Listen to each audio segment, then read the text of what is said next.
Commercial sewing patterns, the kind made by companies like Simplicity, McCall's, Berta Styles, the ones that you see in fabric and craft stores, are a great starting place for a lot of cosplays. In fact, some of these companies are even jumping on board that cosplay train, with McCall's making cosplay-specific sewing lines with generic versions of characters like Definitely Not Jon Snow, Cloak X.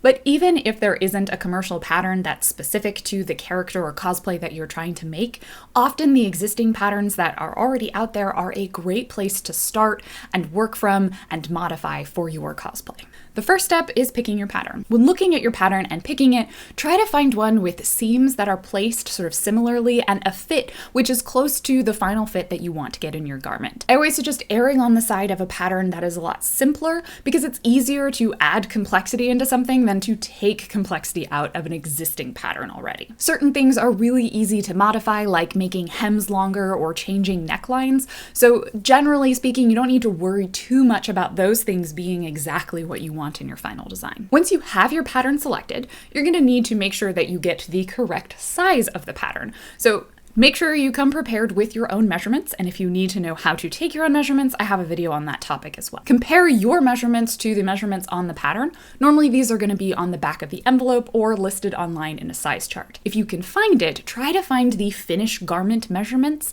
because these will be more accurate to the finished size than whatever their size chart is, but sometimes you just have to work with their size chart because that's all they provide you. Make sure when you pick your pattern that all of your measurements are the same size or smaller than the pattern size that you're going to select, because you can always make a pattern smaller, but it is much harder to make something bigger.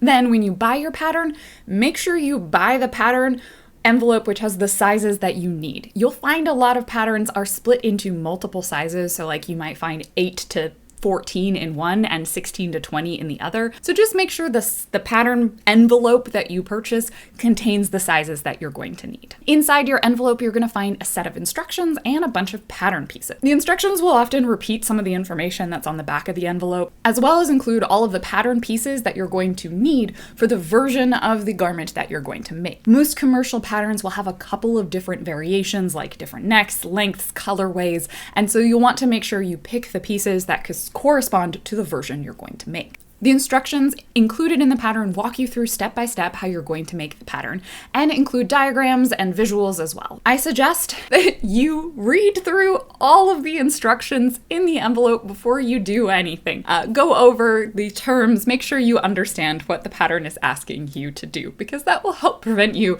from making mistakes. I'm not speaking from experience whatsoever. I definitely read the instructions. Once you're ready to start cutting out your pattern pieces, you'll find the pattern pieces come arrayed on one or more sheets of very thin paper. The pieces themselves also include helpful information like the piece name and number, how many of each piece you're going to need to cut out, what size and whether or not seam allowance is included, as well as what versions of the garment you need the piece for. Loosely cut out all of the pieces that you need for the version you're making, and then on a low setting, you can iron these pattern pieces to get out the inevitable wrinkles in them. Now be careful, the paper is generally very delicate, so just be gentle with it and make sure you're ironing on a low setting. Lay out your pieces according to the diagram provided either in the instructions or somewhere on the pattern pieces.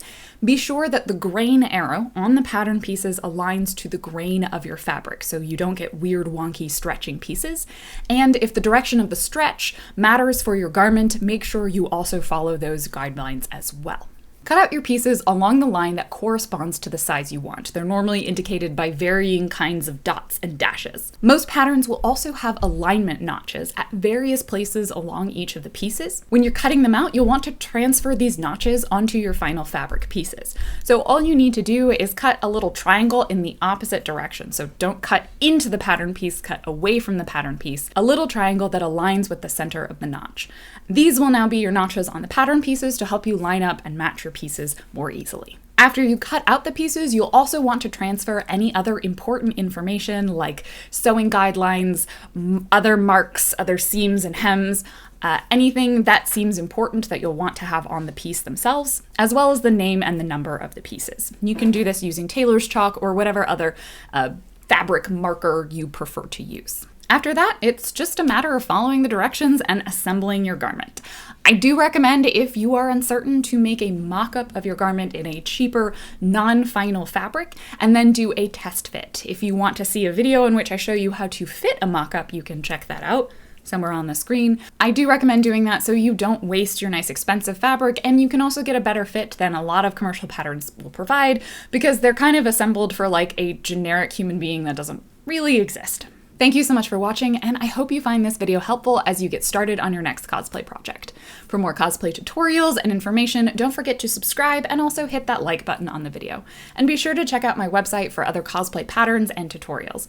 You can also watch me live on twitch.tv/randomtuesday, where I'm always happy to answer questions. And thank you to each and every one of my patrons over on Patreon who helped make this video possible. Join my Patreon to support more videos and also get access to cool and exciting rewards. Thank you so much for watching.